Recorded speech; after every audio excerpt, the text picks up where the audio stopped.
সম্মানিত ভাইরা, যেহেতু কোরবানি আমাদের সামনে চলে আসছে, এজন্য আমাদের কোরবানিকে অর্থবহ করবার জন্য আমরা আজকে কয়েকটি গুরুত্বপূর্ণ বক্তব্য, গুরুত্বপূর্ণ কয়েকটি নির্দেশনা দিতে চাই। প্রথম কথা হলো যে আমাদের কোরবানির উদ্দেশ্য যদি হয় ফ্রেশ গোশত আহরণ করা, আমাদের কোরবানির উদ্দেশ্য যদি হয় সমাজের মানুষের সামনে নিজের ইজ্জত রক্ষা করা, প্রতি বছর কোরবানি দেই, এবছর না দিলে মানুষ কি বলবে, বাচ্চারা কার মুখের দিকে চেয়ে থাকবে, আত্মীয় স্বজন, নতুন আত্মীয় স্বজন কি মনে করবে, এই সকল উদ্দেশ্য যদি আমাদের কোরবানির পেছনে কাজ করে, তাহলে সেই কোরবানি আল্লাহর কাছে মাকবুল বা গ্রহণযোগ্য কোনো কোরবানি হবে না। কোরবানি প্রসঙ্গে আল্লাহ রাব্বুল আলামিন বলেছেন, ইন্নামা ইয়াতাকাব্বালুল্লাহু মিনাল মুত্তাকিন। আল্লাহ তাআলা শুধুমাত্র মুত্তাকিদের ত্যাগ, তাদের উৎসর্গ, তাদের কোরবানি, তাদের স্যাক্রিফাইস, এটা আল্লাহ তাআলা কবুল করবেন। অতএব যাদের ভিতরে তাকওয়া নাই তাদেরটা আল্লাহ তাআলা গ্রহণ করবেন না, কবুল করবেন না। আমরা যে আয়াত পড়েছি সেই আয়াতেও দেখেছি আল্লাহ রাব্বুল আলামিন ইরশাদ করেছেন যে আমাদের কোরবানির রক্ত, আমাদের কোরবানির পশুর গোশত, এর কিছুই কি আল্লাহর কাছে যায়? কিছুই আল্লাহর কাছে যায় না। অন্য সব ইবাদত, আর্থিক ইবাদত, এটার ফিডব্যাক আমাদের কাছে আসে না সাধারণত। আমরা যখন দান সাদাকা করি, দান সাদাকা করলে ওইটা কি নিজে খাওয়া যায়? যখন দান করি, সাদাকা করি, তখন এটা আল্লাহর তরফ থেকে গরিবদেরকে দিয়ে দিতে হয়, নিজে খাওয়া যায় না। কোরবানি এমন একটা ইবাদত যে আমরা কোরবানি করার সময় বললাম বিসমিল্লাহি আল্লাহু আকবার, আল্লাহুম্মা লাকা মিনকা ওয়া লাক, আল্লাহ আপনার পক্ষ থেকে পেলাম এবং আপনার উদ্দেশ্যেই কোরবানি করলাম বলতেছি। তো আল্লাহর উদ্দেশ্যে দিয়ে দেওয়ার পর নিয়ম হলো আল্লাহর বান্দাদের মধ্যে গরিব যারা, দুঃখী যারা, তাদেরকে দিয়ে দিব, এটাই তো সাদাকার নিয়ম, দানের নিয়ম। কিন্তু কোরবানি এমন একটা ইবাদত যে ইবাদত আমি আল্লাহর উদ্দেশ্যে করলাম, আল্লাহকে খুশি করার জন্য জবে করলাম, কিন্তু গোশতটা আবার আল্লাহ আমাকে খাওয়ার অনুমতি দিয়েছেন, এটা অন্য ইবাদতে নাই। এখন এই ইবাদতে যদি গোশত খাওয়াটা মুখ্য হয়, গোশত আহরণ করা মুখ্য হয়, সমাজে মানুষের কাছে মুখ উজ্জ্বল করা মুখ্য হয়, আসল উদ্দেশ্য যদি হয় দুনিয়াবি বা পার্থিব বিষয় আশয়, আসল উদ্দেশ্য যদি হয় শো অফ করা, আসল উদ্দেশ্য যদি হয় মানুষকে দেখানো, আসল উদ্দেশ্য যদি হয় আত্মীয় স্বজনের কাছে মুখ রক্ষা করা, বাচ্চা কাচ্চা কার দিকে চেয়ে থাকবে, সেটা যদি উদ্দেশ্য হয়, তাহলে এটা ইবাদত হবে না। এই জন্য কোরবানির আগে সর্বপ্রথম যে বিষয়টি খুব জরুরি সেটা হলো আমাদের উদ্দেশ্যগুলোকে একটু ঝালাই করে নেওয়া, আমাদের উদ্দেশ্যগুলোকে একটু রিচেক করে নেওয়া। আমরা কেন কোরবানি করব, আমাদের কোরবানির উদ্দেশ্যটা কি? যদি শুধুমাত্র আল্লাহ সন্তুষ্টি উদ্দেশ্য হয় আর সে উদ্দেশ্যে আমি কোরবানি করি, গোশত আমার মুখ্য না, তাহলে সেক্ষেত্রে একটা গরু আমি যে দামে কিনেছি বাজার দর তার চাইতে আরো অনেক কম, তাহলে আমার আফসোস হওয়ার কথা না।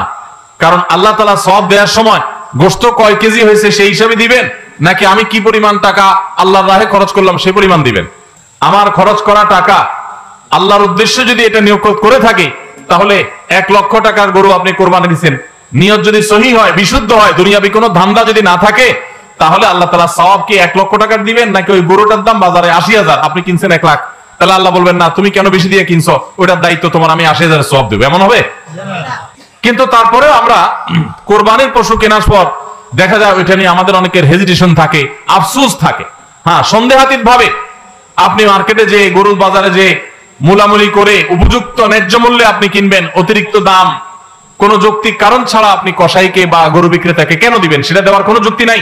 আপনি অবশ্যই মূলামূলি করে ন্যায্য মূল্যে কেনার চেষ্টা করবেন, কিন্তু কেনার পর এর দাম কত হইলো না হইলো, গোশত কয় কেজি হলো, পার কেজি কত পড়লো, তাতে লস হলো না লাভ হলো, এগুলা সবগুলো প্রমাণ করে যে কোরবানির উদ্দেশ্যে ভেজাল আছে। ভাইরা আমার, আমরা কোরবানি সাধারণত বেশিরভাগ মানুষ গরু দিতে পছন্দ করি। এর অনেক কারণ আছে অবশ্য। আমাদের দেশে ছাগল উৎপাদন হয় খুব কম, নানা কারণে ছাগল উৎপাদনের জন্য আমাদের এই দেশ, পৃথিবীর অনেক দেশে ছাগল অনেক বেশি উৎপাদন করা যায়।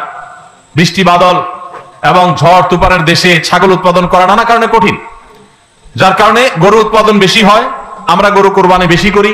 এটা দোষের কিছু না, বরং এটা স্বাভাবিক।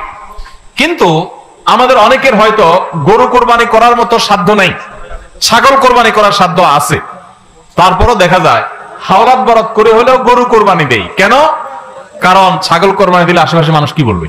এরকম জিনিস আমাদের মধ্যে আছে না নাই? যে এত বড় লোক মানুষ, এতদিন তো জানতাম পয়সা করিয়ে আছে, উনি আবার ছাগল কোরবানি দিল, তাহলে চোখ মুখ মানুষের সামনে কেমনে দেখাবে?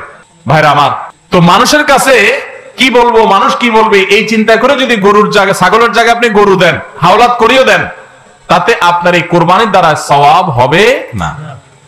ভাইরা আমার, সবচেয়ে বেশি নিয়তের মধ্যে ভেজাল থাকে যেই ইবাদতে, তার নাম কোরবানি। অন্য কোন ইবাদতে নিয়তের মধ্যে ভেজাল এত বেশি থাকে না, কোরবানিতে মধ্যে নিয়তের ভেজাল যত বেশি থাকে। কারণ কি?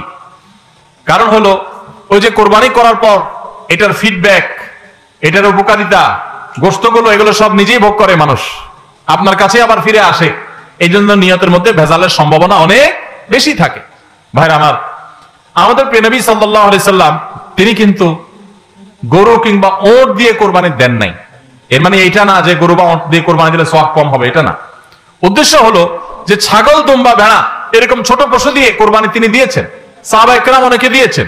এখনকার মিডল ইস্টের মানুষ শতকরা বোধহয় 90-95 জন মানুষ হবে বা আরো বেশি সংখ্যক মানুষ হবে, প্রায় সবাই তারা কিন্তু ছাগল, দুম্বা বা ভেড়া এই ছোট পশু দিয়ে কোরবানি দেয়। আমাদের দেশে আমরা বড় পশু অর্থাৎ গরু দিয়ে কোরবানি দেই, সেটার যৌক্তিক কারণ আছে। আমি বলেছি যে আমাদের দেশে গরু উৎপাদন করা যত সহজ হয়, ছাগল উৎপাদন করা এত সহজ হয় না। নানা কারণে ছাগলের চাইতে গরুর উৎপাদন বেশি হয়, সেই হিসাবে আমরা করি, ঠিক আছে। কিন্তু যদি উদ্দেশ্য হয় বড় পশু কোরবানি করে আমি বড় কোরবানি দাতা জাহির করব নিজেকে, তাহলে এর মাধ্যমে সওয়াব হওয়া তো দূরের কথা, মানুষ দেখানো ইবাদত করার কারণে শিরকে আসগরের গুনাহ হওয়ার আশঙ্কা আছে। আমার কথা কি বুঝাইতে পারছি? ভাইরা আমার, আমাদের দেশে বাস্তবতা হলো কিছু নেককার মানুষ আছেন, আল্লাহ তাআলা পয়সা করে দিয়েছেন, হালাল টাকা, আবার আল্লাহর উদ্দেশ্যে বড় পশু কুরবানি করে গরিব দুঃখীকে গোশত খাওয়ায়, গরিবদের পুষ্টির যোগান হয়, এরকম নেক উদ্দেশ্যওয়ালা মানুষ আছে আলহামদুলিল্লাহ। কিন্তু এই সীমিত সংখ্যক মানুষ ছাড়া সাধারণত গরুর সাইজ যত বড় হয় নিয়তের ভেজাল তত বেশি হয়। আমি কি আপনাদের বুঝাতে পারছি? সাধারণত গরুর সাইজ যত বড় হয় নিয়তের ভেজাল তত বেশি হয়। সব ক্ষেত্রে এটা প্রযোজ্য না। অনেক নেককার মানুষ আছেন যে গরুর সাইজে বড়, মাশাআল্লাহ নিয়তটাও খালেস, আবার উপার্জনও হালাল, এরকম আল্লাহর বান্দাও আছেন, কিন্তু তাদের সংখ্যা খুবই কম। সাধারণত গরুর আকার যত বড় হয় এই বেশিরভাগ এই শ্রেণীর কোরবানি দাতাদের নিয়তে ভেজাল বেশি হয়। আপনি ঢাকা চলে যাবেন, গুলশান, বাড়িধারা, ঢাকার একেবারে এলিট শ্রেণীর মানুষের বসবাস যে সমস্ত এলাকা, সে সমস্ত এলাকায় দেখবেন এক এক বাড়ির ভিতরে গ্যারেজে বিশাল বড় বড় 3টা, 4টা, 5টা গরু, এক একটা 4 লাখ, 3 লাখ, 5 লাখ এরকম দামের গরু। এই বাড়িওয়ালাদের বেশিরভাগ লোকদেরকে দেখবেন জীবনে এরা মসজিদের ধারে কাছেও যায় না, কিন্তু কোরবানিটা করে মাশাআল্লাহ।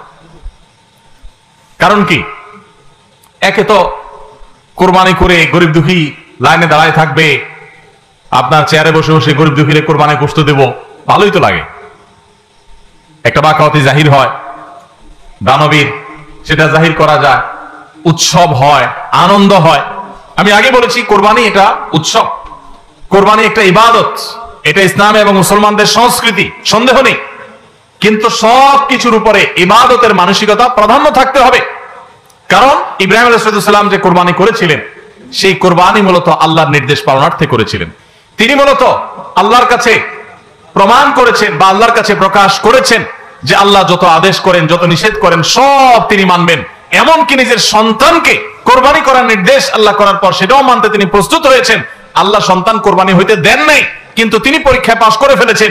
এই কোরবানি আমাদেরকে শিক্ষা দেয় আল্লাহর আদেশ নিষেধ আমার যুক্তিতে ধরুক আর না ধরুক, আমার বুঝে খাটুক বা না খাটুক, আমার পক্ষে যাক আর বিপক্ষে যাক, আমার ভালো লাগুক আর না লাগুক, সর্বাবস্থা আমি আল্লাহর আদেশ নিষেধ মেনে চলবো।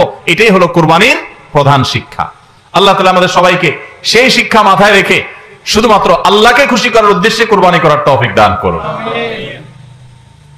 মেয়ে বিয়ে দিয়েছেন বা ছেলে বিয়ে করাইছেন, ব্যয়ের বাড়ি থেকে মেহমান আসবে, ব্যয়েরা জিজ্ঞেস করবে ব্যয় কি কোরবানি দিচ্ছেন, একটা ব্যাপার স্যাপার আছে। তখন যদি বলেন যে ব্যয় সাহেব এবার টাকা পয়সা হাতে নাই, সেজন্য এবার কোরবানি দিব না, তাহলে মুখ থাকে, এই জন্য একটা কোরবানি দেওয়া লাগে। এই কোরবানি কি ব্যয় হিসাবের জন্য হলো না আল্লাহর জন্য হলো? এই ব্যয় হিসাবের জন্য কোরবানি করলে সেটা সওয়াব হবে না, বরং শিরক হবে, শিরকে আসগর। এটাকে শিরকে আসগর বলা হয়। আল্লাহ তাআলা আমাদের সবাইকে আল্লাহকে খুশি করার জন্য কোরবানি করার তৌফিক দান করুন।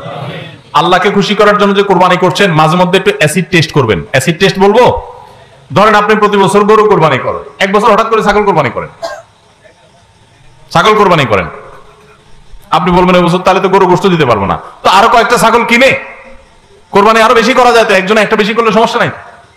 ছাগল অনেকগুলো কিনে গরিব দুঃখীদেরকে দিয়ে দেন, তারা কোরবানি করে তারা গোশত খায়, ফেলাকে আপনার তরফ থেকে কোরবানি হয়ে যাবে। আপনি একটা ছাগল করেন, দেখেন এটা মানাইতে পারেন কিনা নিজেরে। যদি কোনো অসুবিধা না হয় মানাইতে, তাহলে আলহামদুলিল্লাহ আল্লাহ শুকর আদায় করতে পারেন যে আপনার নিয়তের মধ্যে বোধহয় ভেজাল নাই। আর যদি মনে হয় না প্রতি বছর গরু দেই, এবার ছাগল দিলে কেমনে হয়, মানুষ কি বলবে, তাহলে বুঝতে হবে ডাল মে কুছ কালা নেই, পুরা হি কালা হয়। আল্লাহ তাআলা আমাদের সবাইকে ইখলাসের সাথে তাকওয়ার সাথে কুরবানির এই আমলটি সম্পাদন করার তৌফিক দান করুন। ভাইরা আমার, কুরবানির সামনে আসছে, এখন থেকে আমরা একটু পরিবারের সদস্যদেরকে নিয়ে বসি, বাচ্চা সহ ফ্যামিলির সব সদস্যরা একটু বসেন, মশওয়ারায় বসেন, পরামর্শ মজলিসে বসেন, বসে জিজ্ঞাসা করেন আমরা আসলে কোরবানিটা কেন করতেছি। গোশত খাওয়া, ফ্রেশ গোশত আহরণ করা, মানুষের সামনে নিজেদের মুখ উজ্জ্বল করা, কি ধান্দা, উদ্দেশ্য কি? একজন একজন করে সবাই মতামত নেন এবং এটা নিশ্চিত করেন যে আমরা আল্লাহর জন্যই কোরবানি করছি। এটা কিভাবে নিশ্চিত করব? একটা তো বললাম যে বিশাল বড় গরু কোরবানি করেন সব সময়, এবার একটু ছাগল কোরবানি করেন, দেখেন তো মনে মানাইতে পারেন কিনা। কারণ আপনি বলবেন ভাই গরু কোরবানিতে তো অনেক টাকা লাগে, ছাগলে তো অনেক কম টাকা লাগে, তাহলে এই কোরবানি ওইটার চাইতে কিভাবে উত্তম হয়? আমি উত্তম বলতেছি না, আমি বলতেছি যে আপনার নফস, আপনার মন মানে কিনা যে আমি গরুর জায়গায় ছাগল কোরবানি করলেও তো হবে, হবে না হবে না?